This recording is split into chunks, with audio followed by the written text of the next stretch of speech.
Charlotte Brontë stands as one of the most significant figures in English literature, celebrated for her poignant exploration of the human psyche and her bold challenge to the conventions of her time. Her works, notably Jane Eyre, continue to resonate with readers worldwide for their blend of emotional depth, moral inquiry, and advocacy for female autonomy. At a time when women writers often faced marginalization, Brontë defied societal expectations, creating stories that not only entertained but also provoked thought about class, gender, and identity. Born into a modest clergyman's family in rural Yorkshire, Charlotte's early life was marked by personal tragedy and isolation, yet it was within this environment that her creative genius flourished. Together with her siblings, Emily and Branwell, she immersed herself in imaginative worlds, laying the groundwork for the literary achievements that would follow. Her upbringing in a remote parsonage at Haworth fostered a deep sensitivity to the natural world and a profound awareness of human frailty, elements that would permeate her writing. Charlotte's contributions to English literature are both timeless and transformative. Jane Eyre, 1847, her magnum opus, broke new ground in its portrayal of a strong, morally conscious female protagonist navigating the complexities of love, independence, and social constraints. Subsequent works like Shirley, 1849, and Villette, 1853, further showcased her narrative skill and psychological insight, exploring themes of industrial unrest, unfulfilled desire, and the struggles of lonely, introspective women. Her legacy extends beyond the pages of her novels. Brontë was a pioneer for women in literature, demonstrating that female writers could achieve both critical and commercial success without compromising their artistic integrity. Writing under the pseudonym Currer Bell to shield her gender, she navigated the male-dominated literary world with courage and determination, paving the way for future generations of women writers. To fully appreciate Charlotte Brontë's achievements, it is essential to consider the historical and cultural backdrop of her time. The Victorian era, 1837 to 1901, was a period of rapid industrialization, social reform, and strict moral codes. Women were largely confined to domestic roles, and their intellectual pursuits were often undervalued. Charlotte's life and work serve as a testament to the challenges and contradictions of this era. She was a woman who yearned for personal and creative freedom, yet she lived within the confines of a society that demanded conformity. Her writing reflects these tensions, often featuring heroines who struggle against societal constraints while grappling with their own inner conflicts. These characters, such as Jane Eyre and Lucy Snowe, Villette, are not idealized figures but complex, flawed individuals whose resilience and self-awareness make them profoundly relatable. Through them, Brontë addressed universal themes such as the pursuit of identity, the nature of morality, and the quest for emotional fulfillment. In the Victorian literary landscape, Charlotte Brontë was both a product of her time and a visionary who transcended it. She drew inspiration from the Gothic traditions of the late 18th century, the romantic poetry of her youth, and the pressing social issues of her day. Yet her work is also strikingly modern in its exploration of the inner self and its challenge to patriarchal norms. Her influence can be seen in the works of later writers, including Virginia Woolf, Sylvia Plath, and Jean Rhys, whose novel Wide Sargasso Sea serves as a prequel to Jane Eyre, reimagining the story from a post-colonial perspective. Charlotte Brontë's story is not merely that of an individual, but also a reflection of the broader struggles faced by women and artists in the 19th century. Her ability to transform personal adversity into artistic triumph makes her a figure of enduring inspiration. Through this exploration, we will uncover not only the genius of Charlotte Brontë but also the lessons her life and works offer to readers and writers today. Charlotte Brontë was born on April 21, 1816, in the small village of Thornton, Yorkshire. She was the third child of Patrick Brontë, an Anglican clergyman of Irish descent, and Maria Branwell, who came from a prosperous family in Penzance, Cornwall. The Brontës moved to Thornton shortly after Patrick secured a curacy there, and it was within the walls of this modest home that the seeds of an extraordinary literary dynasty were sown. Thornton, with its rolling hills and quiet streets, was a quintessentially English village. While its surroundings lacked the dramatic landscapes Charlotte would later associate with the moors, the solitude of rural life began to shape her contemplative nature. In 1820, when Charlotte was 4, the family moved to Haworth, a small village on the edge of the Yorkshire moors, after Patrick became the perpetual curate of St. Michael and All Angels Church. This relocation marked a significant shift in their lives, as the harsh yet awe-inspiring moors would later serve as both a setting and a source of inspiration in the Brontes' works. Charlotte was one of 6 children: Maria, Elizabeth, Charlotte, Patrick Branwell, commonly known as Branwell, Emily, and Anne. The Brontë household was a vibrant and intellectually stimulating environment. Patrick Brontë, a Cambridge-educated clergyman, was a man of strong convictions and an abiding love for literature. He often shared stories, poems, and sermons with his children, encouraging their creative expression. Maria Branwell, although not as prominently remembered, instilled in her children a sense of discipline and moral duty during her brief time with them. Tragedy struck the family early. In 1821, Maria Brontë died of cancer, leaving Patrick to raise their 6 children with the help of his sister-in-law, Elizabeth Branwell. Aunt Branwell, as she was known, brought a stern yet caring presence to the household, often clashing with the children over her more conservative ideas. Despite, or perhaps because of, her rigid demeanor, she provided a stable anchor for the family, ensuring that the children were educated and cared for in the absence of their mother. The Brontë children's creativity flourished in their isolated yet intellectually rich environment. They spent hours crafting intricate imaginary worlds, drawing from books, newspapers, and their vivid imaginations. These playworlds, as they were called, were divided into 2 major sagas: Angria, led by Charlotte and Branwell, and Gondel, primarily developed by Emily and Anne. The Angria saga, inspired by stories of British colonial exploits and romantic heroism, was Charlotte's domain. It featured sprawling narratives, political intrigue, and larger-than-life characters. While much of this early writing survives, it is often considered chaotic and overly ambitious. However, it provided an invaluable apprenticeship for the young Brontes, teaching them the mechanics of storytelling and the power of imagination. In 1824, Patrick Brontë enrolled his 4 eldest daughters, Maria, Elizabeth, Charlotte, and Emily, at the Clergy Daughters' School at Cowan Bridge, a boarding school for the children of impoverished clergy. The experience was harrowing. The school was notorious for its harsh conditions, inadequate food, and unsanitary living quarters. These circumstances took a toll on Maria and Elizabeth, who fell gravely ill with tuberculosis. Maria, described by Charlotte as a precocious and nurturing child, succumbed to the illness in 1825. Shortly afterward, Elizabeth also died. These losses profoundly affected the remaining Brontë siblings, particularly Charlotte, who later immortalized the grim environment of Cowan Bridge in her portrayal of Lowood School in Jane Eyre. The character of Helen Burns, who dies tragically young, is thought to have been inspired by Maria. After withdrawing Emily and Charlotte from Cowan Bridge, Patrick Brontë dedicated himself to their education at home. The parsonage at Haworth became a microcosm of intellectual and creative exploration. The Brontë children were voracious readers, devouring works by Byron, Scott, and Shakespeare, among others. They also had access to newspapers and periodicals, which informed their imaginative play and broadened their understanding of the world beyond Yorkshire. The parsonage itself was a modest building, surrounded by a graveyard and overlooking the moors. Its remote location and stark surroundings fostered a sense of independence and introspection in the Brontes. While this isolation could be stifling, it also provided fertile ground for their creativity. The moors, with their rugged beauty and changing moods, became a central motif in the works of Charlotte, Emily, and Anne. The bond among the Brontë siblings was extraordinarily close, shaped by both shared joys and mutual losses. Branwell, the only son, was charismatic and ambitious, but struggled with insecurity and later, addiction. Emily was fiercely independent and deeply attuned to nature, while Anne was introspective and compassionate.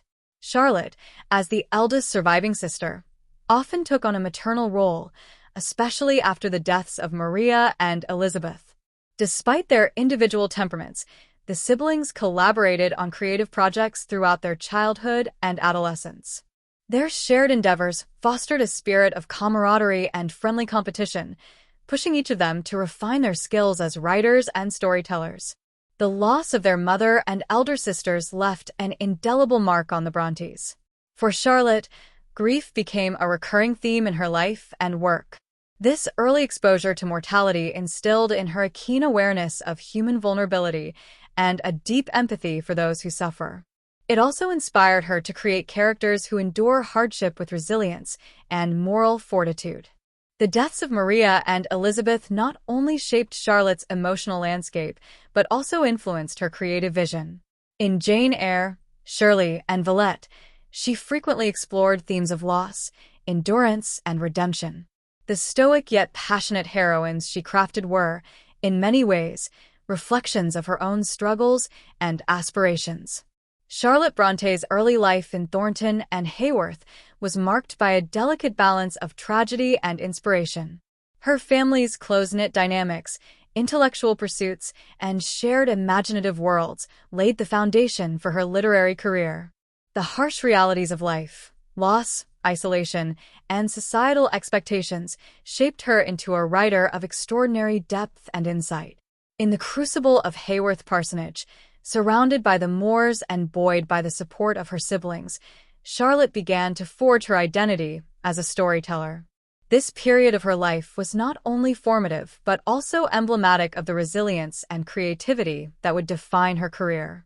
Charlotte Bronte's education was a blend of formal schooling and self-guided learning, shaped by the stringent yet intellectually stimulating environment of the 19th century Victorian era. This period, when Charlotte was growing up, was marked by significant changes in attitudes towards education for women, although opportunities remained limited compared to their male counterparts. Despite these challenges, Charlotte's early experiences with schooling, books, and cultural exposure had a profound impact on her literary development. Charlotte's first formal experience with education occurred when she and her sisters, Maria, Elizabeth, and Emily, were sent to the Clergy Daughters' School at Cowan Bridge in 1824. This school was intended to provide a rigorous education for the daughters of impoverished clergy. However, it quickly became evident that the conditions were far from suitable. Charlotte later described Cowan Bridge as a place of misery, and in her novel Jane Eyre, she immortalized the bleak and harsh conditions of the institution through the fictional Lowood School.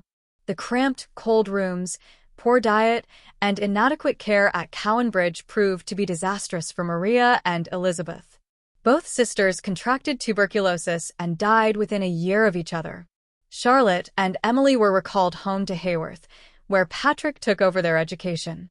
Despite the painful memories associated with Cowan Bridge, Charlotte's experience there exposed her to a wider range of literature, fostering her love of reading and writing.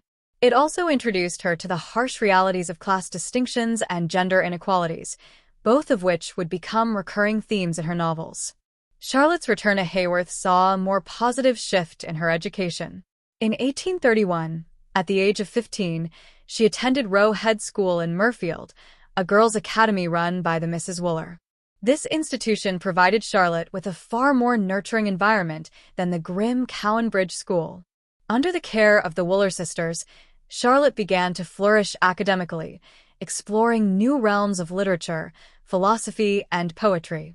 The Mrs. Wooler encouraged Charlotte's intellectual curiosity, encouraging her to read not just classic literature but also contemporary works and philosophical texts. During her time at Roe Head, Charlotte also experienced her first real friendship with some of the other girls. This connection was particularly significant for Charlotte, who had grown up largely isolated from peers and often overwhelmed by the responsibilities of helping her father and siblings at the parsonage. Roe had provided a sense of camaraderie and belonging, and Charlotte's creative imagination thrived in this atmosphere. It was here, for example, that Charlotte started writing some of her first poetry and stories, and it was during her time at Roe Head that she first encountered Gothic and Romantic literature.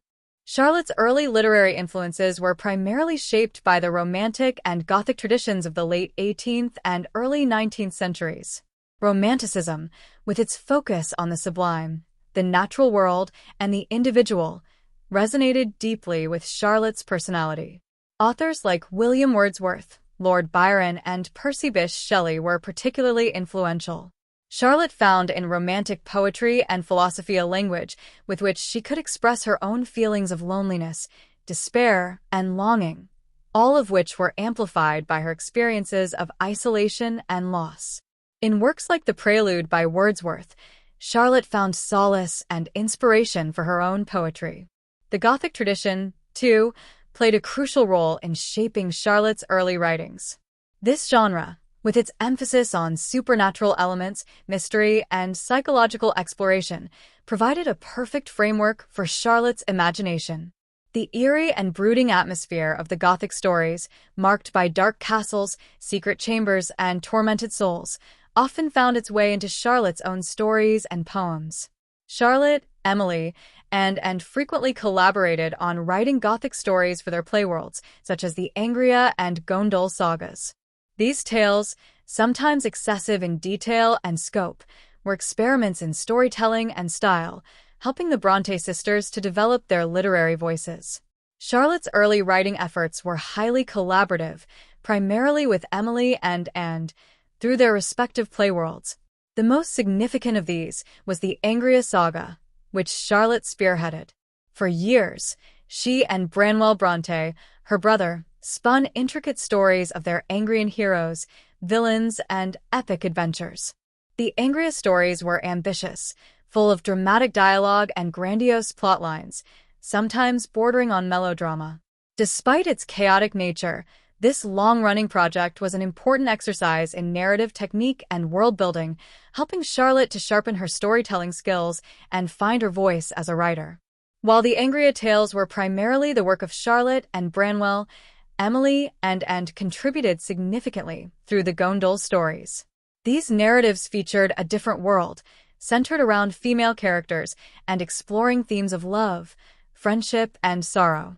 Although the Gondol stories were more refined and consistent in style than the Angrian tales, they also served as a crucial part of the Brontë sisters' literary apprenticeship. Through these stories, Charlotte honed her command of language and narrative structure. The Brontë sisters made their first foray into the world of publishing in 1846 with the anonymous release of poems by Kerr, Ellis, and Acton Bell. The decision to publish under male pseudonyms was a necessity for women writers of the time, as female authors faced widespread prejudice and skepticism. Charlotte's Kerr-Bell persona allowed her to be evaluated on her merits as a writer rather than being judged through the lens of her gender. The poetry collection, however, was met with only modest success, prompting the sisters to turn their attention to fiction. Charlotte, Emily, and Anne's first novels, published under their respective male pseudonyms, featured remarkable talent and innovative storytelling, but they were initially greeted with skepticism and rejection. Despite this, Charlotte's work showed a growing mastery of narrative form, and her sharp insights into society, class, and human nature were already apparent.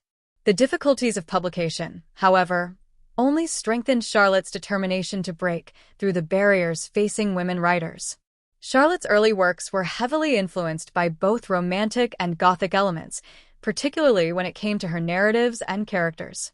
Themes of isolation, love, loss, and nature, as well as the presence of supernatural elements and intense emotions, appear throughout Charlotte's poetry and stories.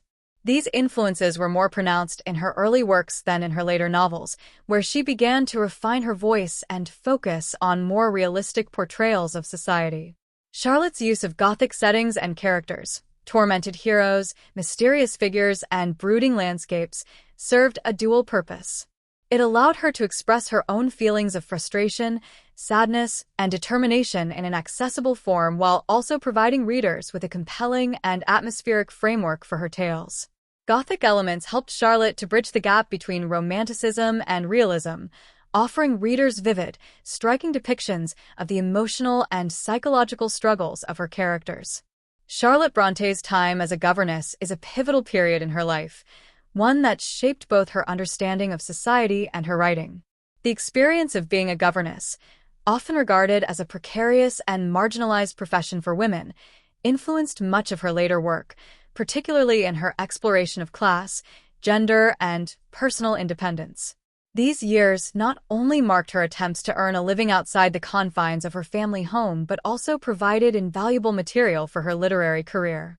After her time at Roe Head School and a brief attempt at running a small school with her sisters, Charlotte Brontë faced the harsh reality that the Brontë family's financial situation required her to seek employment. As was common for women of her class and status at the time, there were limited avenues open to Charlotte. Teaching was one of the few respectable professions available to middle-class women, though it was far from the ideal career for a woman of her intellectual and artistic inclinations. In 1839, at the age of 23, Charlotte secured a position as a governess in the household of the Sidgwick family at their estate in the town of Skipton. The role involved teaching the children of the household and acting as a companion to the lady of the house. This position, like most governess roles, placed Charlotte in an awkward social position. She was expected to instruct and care for the children while simultaneously remaining a distant figure, neither quite a member of the family nor a servant. Charlotte's own sense of isolation in this role echoed the experiences of many governesses of the time, who occupied a middle ground between the upper class and working class, with few social or emotional connections to either. The profession of governess was fraught with challenges for women, particularly those like Charlotte, who had been raised with a sense of intellectual independence. The social hierarchy within many families was rigid, and governesses often found themselves treated with disdain by both the children they taught and the families they served. Governesses had little social status, despite often being highly educated, and their work was underappreciated and undervalued. Charlotte's experience as a governess was no different. She later described her time at Skipton as isolating and deeply frustrating. Although she was treated with kindness by the Sidgwick family, the limitations of the role became clear. In addition to the emotional loneliness that came with living away from her family, Charlotte found herself in a position of intellectual underappreciation. The children she taught were young and did not have the same deep appreciation for literature or art that she did. This intellectual isolation was compounded by the physical separation from her family at Haworth, where her siblings were developing their literary skills and creative projects. This sense of isolation and disconnection would later inform much of Charlotte's writing, particularly in her portrayal of governesses in novels such as Jane Eyre and Shirley. The governess in Jane Eyre, for instance, shares Charlotte's deep sense of intellectual isolation, and her position within the Reed family mirrors the complex relationship between servants and employers that Charlotte would have witnessed during her time as a governess. In 1841, after her time in Skipton, Charlotte moved to the household of the Ingham family in the town of Lothersdale. The Inghams were a wealthy family, and Charlotte's role was that of a governess to their children. While the family itself was not unkind, the position was a difficult one. Charlotte's intellectual and personal isolation deepened as she struggled with the emotional and social constraints of her position. She was once again forced into the role of an outsider, distanced from the family members she served, and was subject to the whims of the children she was tasked with educating. Her time with the Inghams was also marked by a profound sense of futility. She would later describe her feelings of frustration and insignificance in letters to friends and family. Despite being highly educated and capable of far more, Charlotte felt trapped in a position that offered her little opportunity for personal fulfillment or professional advancement. The contrast between her own intellectual capabilities and the limited recognition she received from her employers became a source of bitterness. She also noted the emotional toll of living in isolation from her family, particularly during times of illness or personal crisis. Charlotte's experiences as a governess had a lasting impact on her literary output, particularly in her portrayal of women's struggles with societal constraints. In both Jane Eyre and Shirley, the characters of Jane and Caroline are governesses who grapple with similar issues of isolation, intellectual frustration, and the limitations imposed by their social class. Jane Eyre's position as a governess in the Reed household mirrors Charlotte's own experience, as she is expected to teach the children yet is viewed as an outsider. In Shirley, the character of the governess also reflects Charlotte's own frustrations with the role, as she is caught between the demands of her position and the limitations placed on her as a woman. Charlotte's depiction of the governess as a complex and often tragic figure is not only a reflection of her own life, but also a commentary on the larger societal constraints placed upon women in the 19th century. The governess in her works is often portrayed as a woman struggling for independence and recognition, yet she is consistently thwarted by the expectations of society. This conflict becomes a central theme in both her novels and her personal life. The social status of the governess, sitting between the worlds of the wealthy and the working class, was a key factor in Charlotte's critique of class inequality. The governess was expected to be above the servants in status, but without the privileges of the upper class. She was expected to be educated and refined, yet was often treated as little more than a servant. Charlotte's portrayal of Jane Eyre as a governess is a critique of this contradictory status, as Jane is both intellectually capable and morally superior to many of the other characters in the novel, yet she is frequently undermined by her social position. The theme of class inequality and the limits of upward mobility are also explored in Shirley. In this novel, Charlotte examines the struggles of the working class, particularly women, in an industrializing society. Caroline, the governess in Shirley, is an intellectually gifted woman who is constrained by her class and gender. Charlotte's own frustrations with her position as a governess informed these characters, who are caught between the rigid class structures of their time. Charlotte Bronte's years as a governess, while emotionally and intellectually difficult, provided her with an intimate understanding of the challenges faced by women in her social class. The isolation, intellectual frustration, and emotional exhaustion she experienced in her role as a governess are evident in her portrayal of governess characters in her novels, particularly Jane Eyre. These years were formative not just for her personal development, but for her literary career, as they shaped her exploration of themes like class, gender, and societal expectations. Through her experiences, Charlotte Brontë was able to offer a profound critique of the limitations placed on women in the 19th century, while also creating characters who transcended those limitations in their search for independence, recognition, and self-worth. The governess years were a turning point in Charlotte's life, both as a woman and as a writer, and they would have a lasting influence on the narratives she would go on to craft in her later novels. The time Charlotte Brontë spent in Brussels in the early 1840s was a transformative period in her life, marked by both personal and intellectual growth. Although her sojourn in Belgium was brief, only about a year, it had a lasting impact on her literary career and personal development. It exposed her to new cultural influences, deepened her understanding of language, and provided her with experiences that would shape the characters and themes of her later works. In 1842, at the age of 26, Charlotte Brontë made the bold decision to travel to Brussels with her sister Emily to study languages. At the time, Charlotte and Emily were still reeling from the loss of their two older sisters, Maria and Elizabeth, and their brother, Branwell, was struggling with his own personal demons. Charlotte, feeling the weight of her family's expectations and the limitations of her life in Haworth, sought to expand her horizons. A trip abroad was a way to both escape the intense grief she felt after the deaths of her siblings and to seek new intellectual stimulation.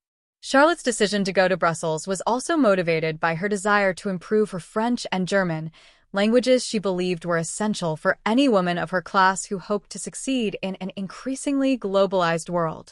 However, the trip was not just a linguistic endeavor, it was also a search for personal independence and growth. In Brussels, she hoped to find a more cosmopolitan and intellectually enriching environment than the insular, rural life she had known in England. Charlotte and Emily enrolled at the Pensionnat Heger, a school for girls run by Constantine Heger and his wife. The Hegers were a cultured, highly respected couple, and their school was considered one of the best in Brussels for women who sought a serious education. The Pensionnat Heger, located in the heart of Brussels, was a far cry from the isolated, narrow world of Haworth. It was a place where young women could engage in intellectual pursuits and socialize with others from various backgrounds. The Brontë sisters were welcomed into the school, and Charlotte quickly found herself engrossed in her studies. She took French and German lessons, attended philosophy classes, and engaged in a range of subjects that broadened her understanding of the world. Although she was not a natural linguist, Charlotte's determination and intellectual rigor meant that she made steady progress in mastering both languages. However, it was not just the academic environment that left an impression on Charlotte. The atmosphere of the pension at Heger was also more liberating than anything she had experienced in England. The school provided an opportunity to escape the rigid class and gender expectations that dominated English society. For a brief time, Charlotte was able to live independently, without the constant supervision of her father or the weight of familial obligations. This new freedom allowed Charlotte to see herself in a new light, and it was here that her growing sense of independence took root. While Charlotte was in Brussels, she formed a deep and complex relationship with Constantine Heger, the charismatic and intellectual head of the school. Although Heger was married and Charlotte's feelings for him were never fully reciprocated, their connection was intense and deeply influential. Charlotte admired Heger for his intellect, his wit, and his sophisticated view of the world. She later described him as the only person who had ever made her feel truly understood and valued as an intellectual equal. In many ways, Heger embodied the qualities Charlotte longed to find in a man: intellectual stimulation, respect for her abilities, and emotional connection. However, this relationship also caused Charlotte significant emotional turmoil. Heger's indifference toward her, coupled with his affection for other students, left Charlotte in a state of longing and confusion. Her emotional attachment to him, despite the limitations of the relationship, was intense and consuming. Charlotte's feelings for Heger would eventually become the basis for the relationship between Jane Eyre and Mr. Rochester in Jane Eyre. Much like Jane, Charlotte experienced a powerful mix of admiration, frustration, and yearning for a man who could not fully return her affections. The emotional turbulence Charlotte experienced in Brussels was a key influence on her portrayal of love and passion in her later novels. It was also during her time at the pension at Heger that Charlotte became acutely aware of the social and personal limitations placed upon women. As a governess in school, she was an outsider, a figure who lived in the world of intellectuals but remained on the margins of it. Her position as a woman, both in Brussels and in the larger European context, furthered her realization of how little agency women had in shaping their own futures. The cultural experience of Brussels had a profound impact on Charlotte. For the first time, she encountered a different view of the world, one that was more open and outward-facing than the rural, conservative world of Yorkshire. The intellectual vibrancy of Brussels, its connection to the larger European intellectual movements, and the cosmopolitan nature of the city all expanded Charlotte's understanding of life, literature, and society. Her time in Brussels also deepened her sense of emotional complexity. Although Charlotte did not find romantic fulfillment during her time in Belgium, she experienced a deep and powerful form of emotional longing, which influenced her writing. The sense of yearning, especially for something unattainable, became a recurring motif in Charlotte's works, from Jane Eyre to Villette. Charlotte's emotional struggles during her time in Brussels, coupled with her intellectual growth, provided the foundation for much of the psychological complexity that would come to define her later novels. Her experiences in Brussels gave her the insight into the depths of personal longing, isolation, and the conflict between societal expectations and personal desires, all of which became central themes in her literary works. Charlotte's time in Brussels ended after a year, when she and Emily were forced to return to England due to family circumstances. During her time in Belgium, Charlotte had become deeply ill, suffering from both physical and emotional exhaustion. Her health had deteriorated significantly, and she was unable to continue at the pension at Heger. Despite her illness and the disheartening end to her Belgian experience, Charlotte returned to England with new perspectives and a broader intellectual outlook. The emotional experiences and the intellectual environment she encountered in Brussels would influence Charlotte's writing for years to come. Her experiences with Heger and her growing sense of independence and isolation would form the basis of her most famous novel, Jane Eyre. In particular, The relationship between Jane and Mr. Rochester bears many similarities to Charlotte's own emotional attachment to Heger, with themes of unrequited love, intellectual equality, and emotional turmoil playing a central role in both. Charlotte's time in Brussels was also crucial in the development of her next literary phase. The exposure to French and Belgian culture broadened her horizons and inspired her to write more complex, psychologically rich works, including Villette. The city and its people also had a lasting influence on the setting of Villette, which explores themes of loneliness, self-discovery, and the challenges faced by women in society. The protagonist of Villette, Lucy Snow, reflects much of Charlotte's own sense of isolation and emotional complexity during her time in Brussels. Charlotte Bronte's time in Brussels was far more than an academic endeavor. It was an emotionally transformative experience that significantly shaped her as a writer and a person. The intellectual stimulation, emotional challenges, and cultural exposure she encountered in Belgium deepened her understanding of the world, while her complex feelings toward Constantine Heger provided the raw material for some of her most profound literary work. The Brussels experience enriched Charlotte's writing and helped her to develop the themes of love, longing, and intellectual struggle that would come to define her literary legacy. Charlotte's brief time in Brussels was not just a chapter in her life. It was a moment of intense personal and intellectual growth that would resonate in her writing for years to come. As with so much of her life, her time abroad was marked by both promise and disappointment, but it ultimately contributed to her emergence as one of the most important figures in 19th-century English literature. Charlotte Bronte's decision to pursue a career as a writer was not one that came easily or quickly. For much of her early life, Charlotte struggled with the constraints of her gender, the financial instability of her family, and the pervasive societal expectations of women's roles. Yet, despite these obstacles, her literary ambitions began to take shape in the 1840s, setting the stage for her breakthrough as a novelist. The path that led Charlotte to publish her first works was a complex journey marked by self-doubt, determination, and a desire for recognition in a male-dominated literary world. Charlotte's literary inclinations began at an early age, and by the time she was in her teens, she was already writing poetry, stories, and sketches. The Brontë siblings, Charlotte, Emily, and Branwell, were all deeply invested in their creative pursuits. The family's isolated life in Haworth encouraged them to develop their literary imaginations, and it was not long before they began writing in earnest. In the early 1830s, the Brontë children created a series of fantastical stories set in imaginary worlds. These stories, which would later form the basis of the Brontë siblings' Gondel and Angria sagas, were written in the form of elaborate and highly detailed narratives. Charlotte, along with her siblings, was passionate about these worlds, and she spent much of her time composing complex stories about the imaginary lands she had created. This early work was marked by the same boldness and intensity that would later characterize her novels, and it was a significant formative period in her development as a writer. Although these early writings were never published, they were a crucial exercise in developing Charlotte's narrative voice and her understanding of storytelling. The influence of these imaginative worlds can be seen in her later novels, especially in the richness and depth of the characters and settings she created. However, it was not until much later in her life that Charlotte turned her attention to publishing more serious works of fiction.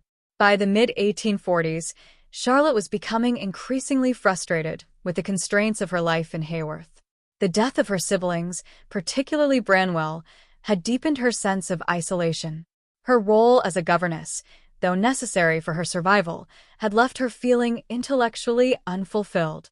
In addition, Charlotte had grown increasingly dissatisfied with the lack of recognition she received for her writing.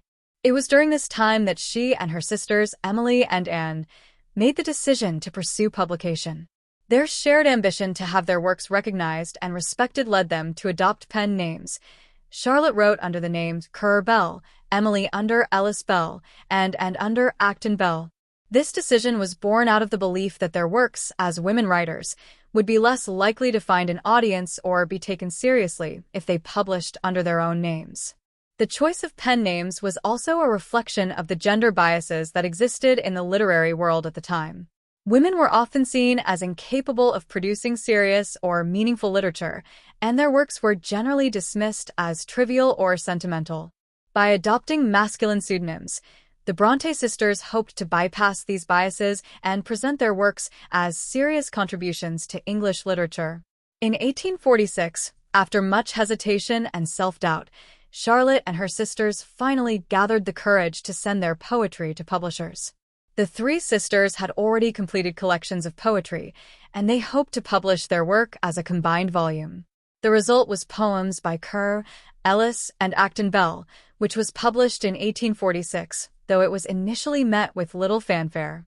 Despite the critical reception of their poetry, Charlotte and her sisters were still forced to grapple with the realities of being women writers in a male-dominated literary world. The publication of Poems by Kerr, Ellis, and Acton Bell was a modest success, but it did little to grant the Brontë sisters the recognition they longed for. Their poetry was reviewed with interest, but critics struggled to believe that such powerful, passionate works could be written by women. In many ways, the Brontes' decision to publish under male pseudonyms reflected the harsh realities faced by women writers in the 19th century. Women were expected to write in a domestic, sentimental style, focusing on themes like love, family, and virtue. The bold, intense poetry of the Brontë sisters, however, defied these expectations, and the critical reception was at times dismissive of the women who had written it. Charlotte, in particular, was keenly aware of the challenges that lay ahead for women in literature. Her early encounters with the literary world left her with a deep sense of frustration. She was repeatedly confronted with the biases that dismissed women's intellectual capabilities. Yet, despite these challenges, Charlotte refused to abandon her dream of being recognized as a serious writer. She continued to write and revise her works, determined to prove that women were capable of producing literature of the highest quality. Her early experiences with poetry and her focus on developing a distinctive literary voice would lay the groundwork for her later success as a novelist. While poetry had been Charlotte's first love, she soon turned her attention to novel writing. The Brontë sisters' decision to write novels was, in part, motivated by a desire for financial independence. Poetry, though a noble pursuit, was not as lucrative or as widely read as novels. As such, Charlotte began working on her first novel, The Professor, which was based on her experiences in Belgium. The novel was largely inspired by her time at the pension at Heger and the emotional turmoil she had experienced while in Brussels. Although The Professor was never published in Charlotte's lifetime, it was a key step in her development as a novelist. The novel showcased Charlotte's growing understanding of character development, plot structure, and the complexities of human emotion.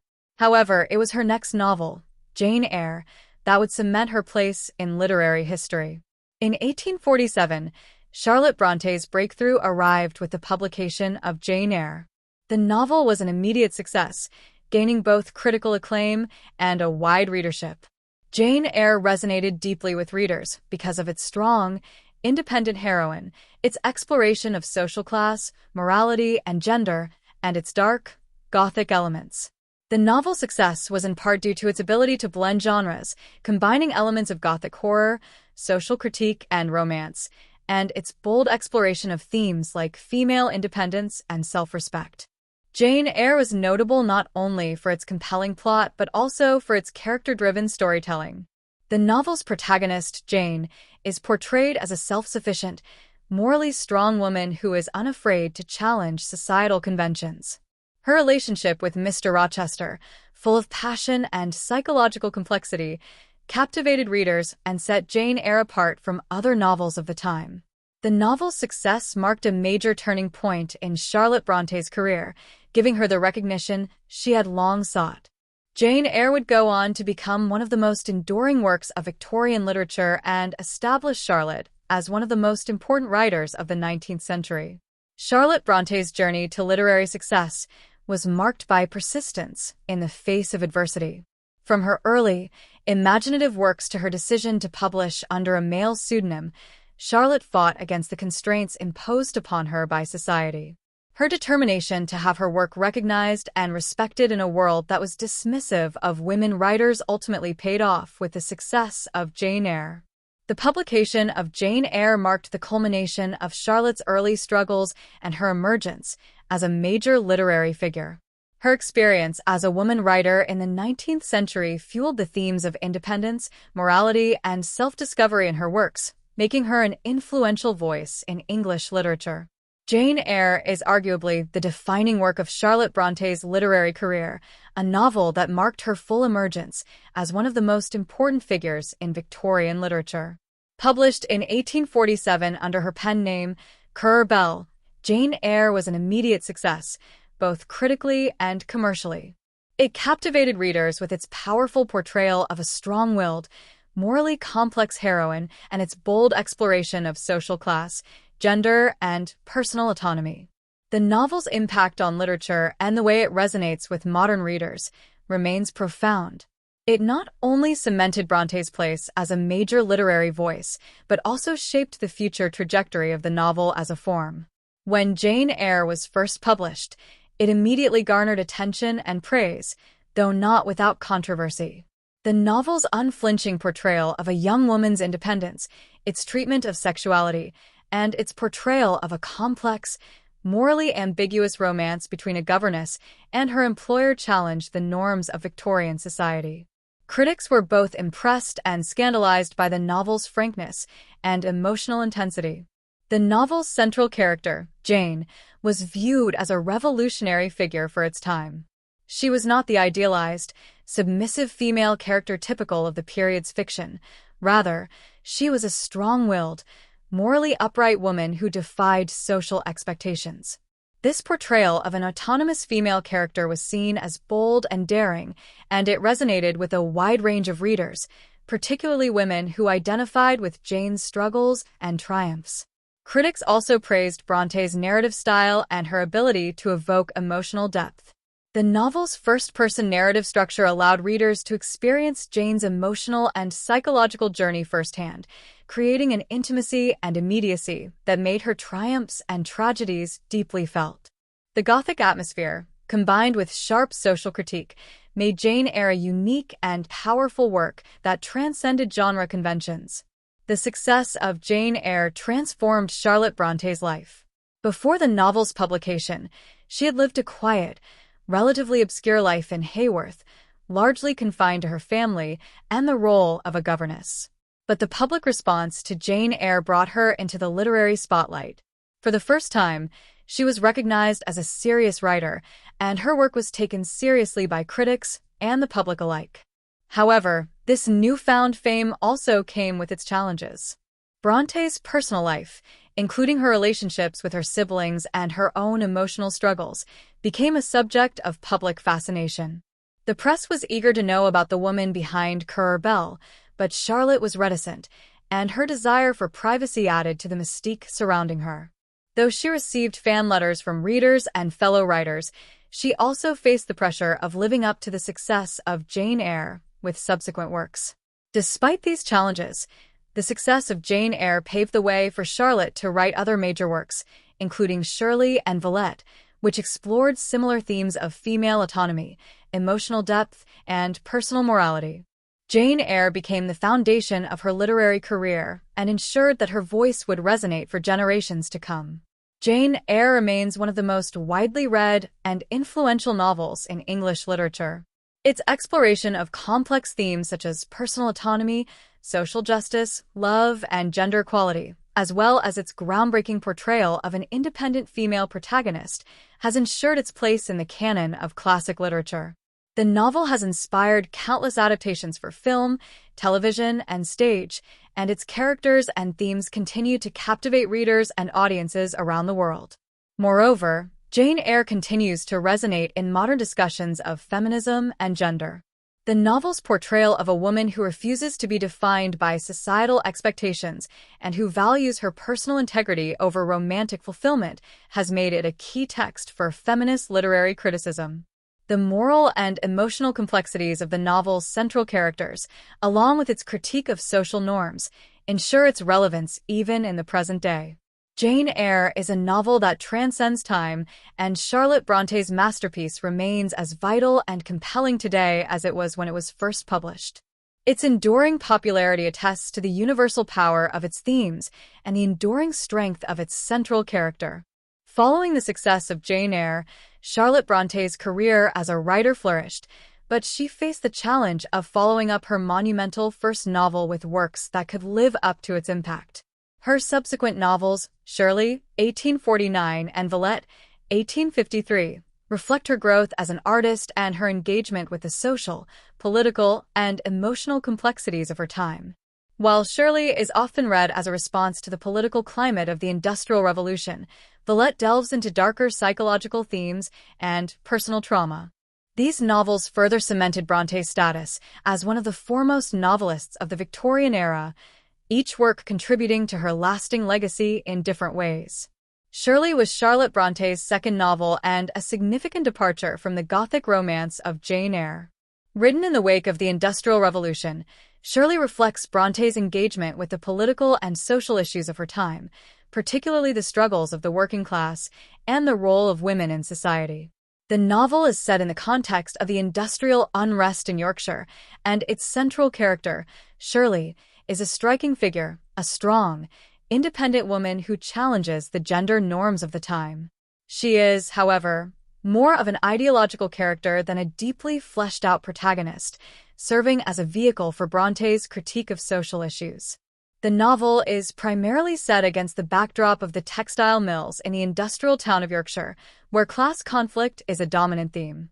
The novel revolves around the plight of the working class, particularly the weavers who are facing poverty and exploitation at the hands of mill owners. The plot focuses on the experiences of two main characters, Caroline Helstone and Robert Moore. Caroline is a gentle, introspective young woman who struggles with her role in society and the limited prospects available to women. Robert Moore, on the other hand, is a mill owner who is caught in the throes of the labor unrest and is torn between his business interests and his feelings for Caroline. At the heart of the novel is the character of Shirley, who becomes a symbol of female independence and resistance to the restrictive roles that society assigns to women. Shirley is a businesswoman, an outspoken advocate for workers' rights, and a defiant force against the established order. While some critics have noted that Shirley's character lacks the depth and emotional complexity of Bronte's earlier heroines like Jane Eyre, she is nonetheless a revolutionary figure in her own right, especially considering the time in which the novel was written. The novel's social commentary on the Industrial Revolution, class divisions, and the role of women in society gives Shirley a distinct political edge. Brontë critiques the male-dominated industrial system and explores how women, particularly working-class women, were often sidelined in the industrial and social spheres. However, Shirley's strength and independence challenge these norms, and through her, Brontë presents a vision of a more egalitarian society. The novel also explores the theme of the struggle for power, both in the context of class conflict and the personal dynamics between men and women. Robert Moore's internal conflict between his capitalist interests and his moral compass highlights the tensions inherent in a society that prioritizes wealth and profit over human welfare. Similarly, Caroline's relationship with Robert is emblematic of the limited agency women had in matters of love and marriage during the period. Upon its release, Shirley received a mix of critical acclaim and criticism. Many praised Brontë for her bold approach to social issues and her portrayal of a strong female character in Shirley. However, some critics felt that the novel's focus on social issues and its somewhat fragmented plot made it less cohesive than Jane Eyre.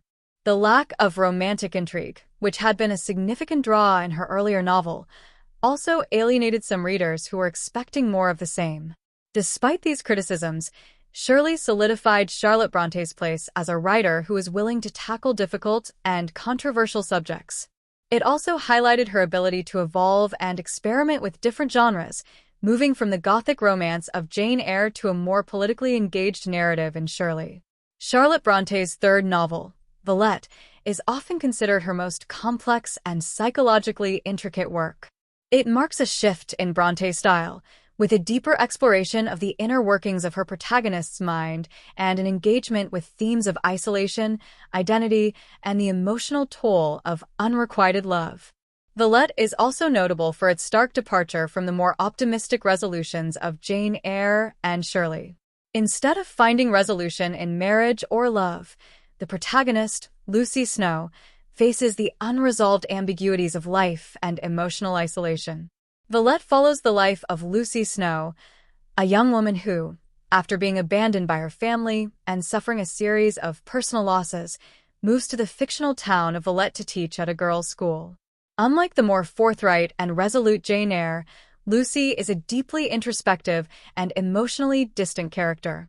Her experience of living as a foreigner in Belgium, feeling isolated from both the English expatriates and the native Belgians, mirrors her emotional alienation from society at large. Villette is also remarkable for its exploration of the limitations and challenges faced by women in the 19th century, particularly the few women who sought careers outside of marriage. The novel explores the limited agency of women in professional spaces and offers a critical view of the emotional costs of women's independence. Lucy's struggle with loneliness, her ambivalence toward romance, and her experiences of gender-based discrimination reflect Charlotte Bronté's own ambivalence about female autonomy and the complexities of self-actualization in a society that imposed strict roles on women. The novel also features a rich exploration of themes related to faith and religion. Lucy's spiritual struggles and her complex relationship with religion serve as a reflection of the broader religious climate of the Victorian era. Unlike Jane Eyre, whose moral compass is guided by a clear sense of Christian piety, Lucy's faith is more conflicted and ambiguous, adding to the novel's psychological depth.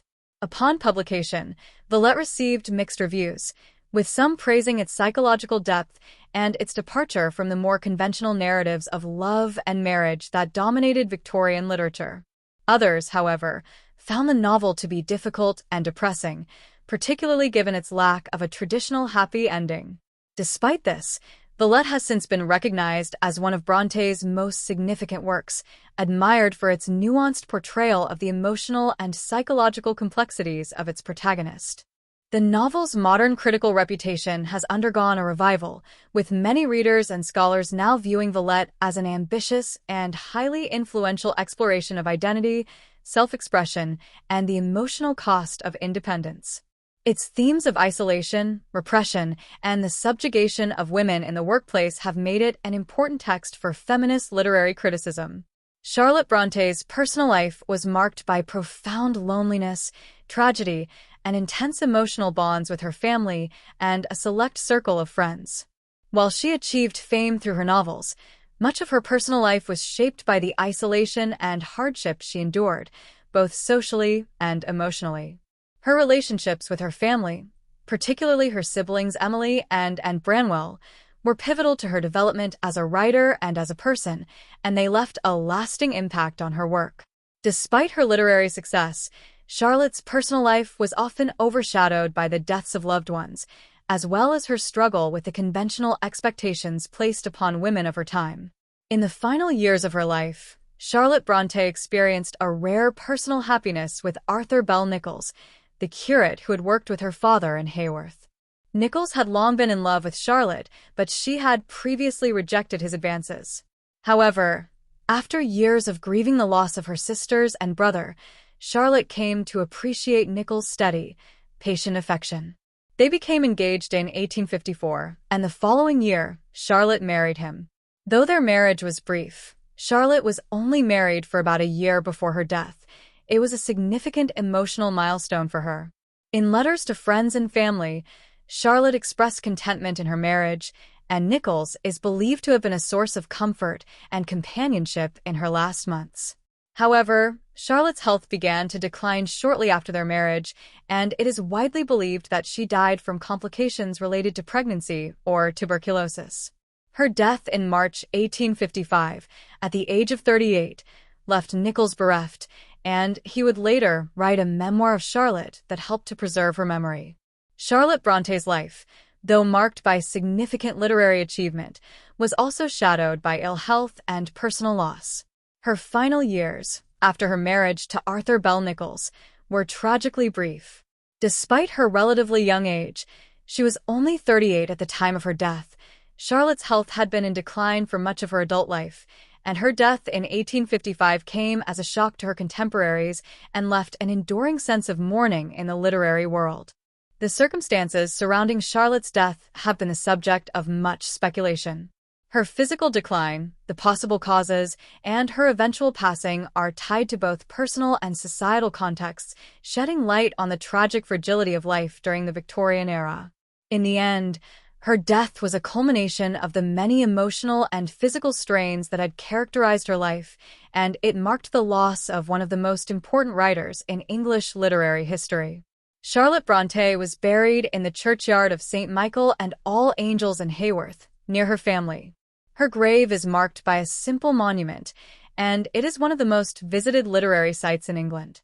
Her place of burial, along with the Brontë parsonage, has become a place of pilgrimage for those who admire her work and wish to honor her legacy. The Brontë family's collective legacy was solidified by Charlotte's death.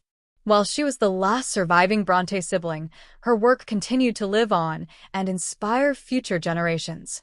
Charlotte's novels, particularly Jane Eyre, Shirley, and Villette, have remained significant texts in the study of literature, and they continue to be adapted into films, television series, and stage productions.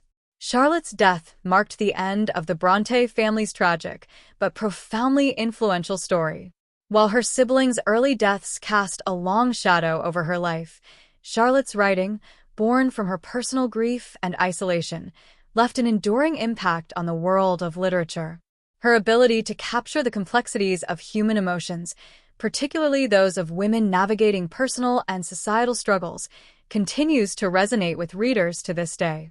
Charlotte Bronté's death in 1855, though tragic, was by no means the end of her influence on the world of literature. In the years following her passing, her works continued to gain recognition, and her life and writing came to be celebrated in ways that cemented her status as one of the most important writers of the 19th century. However, her legacy was not shaped solely by her literary achievements, but also by the cultural and biographical narratives constructed around her persona, particularly following the publication of Elizabeth Gaskell's Biography. Charlotte Bronté's novels are renowned for their emotional depth, psychological complexity, and the exploration of themes that continue to resonate with readers across time. While her works address various facets of Victorian society and individual experience, several key themes recur throughout her novels, shaping the way her characters navigate their inner worlds and their external realities. Charlotte Bronté's contributions to literature are vast, transcending the constraints of her time to create works that explore deep psychological, social, and emotional themes.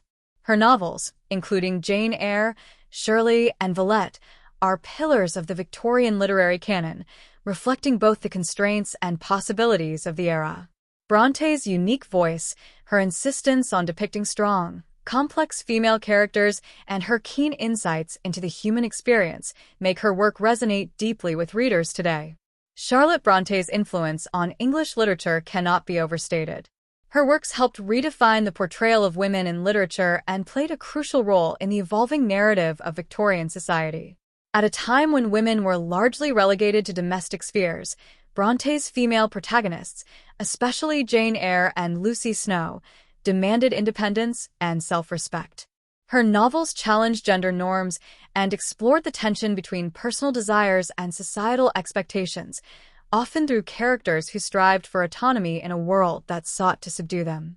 Bronté's writing is characterized by its psychological depth, especially in the way it addresses the complexities of emotional life.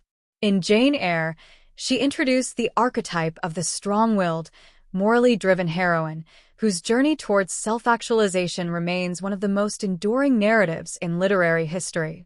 In Shirley and Villette, she expanded her focus to include issues of social class, identity, and isolation, demonstrating a keen awareness of the social dynamics of her time. Her ability to create characters who grapple with these issues, often in deeply interior ways, is what makes her work timeless. Her use of Gothic elements, such as the mysterious and the supernatural, adds layers of mystery to her novels, enriching their emotional and psychological complexity. These Gothic motifs, particularly in Jane Eyre and Villette, are not just atmospheric details but also serve as metaphors for inner conflict and suppressed desires. Bronte's blending of realism and Gothic tradition set her apart from her contemporaries and ensured her place as a master of both genres. Charlotte Bronte's life was marked by personal hardships that deeply informed her writing. Born into a family marked by tragedy, she lost her mother at a young age, and later her siblings. These early experiences of loss and isolation profoundly shaped her worldview, which is evident in her works.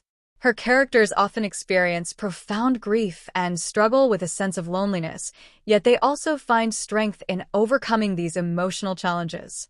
Brontë herself faced many of these struggles, and through her work, she not only explored them but also found ways to work through them.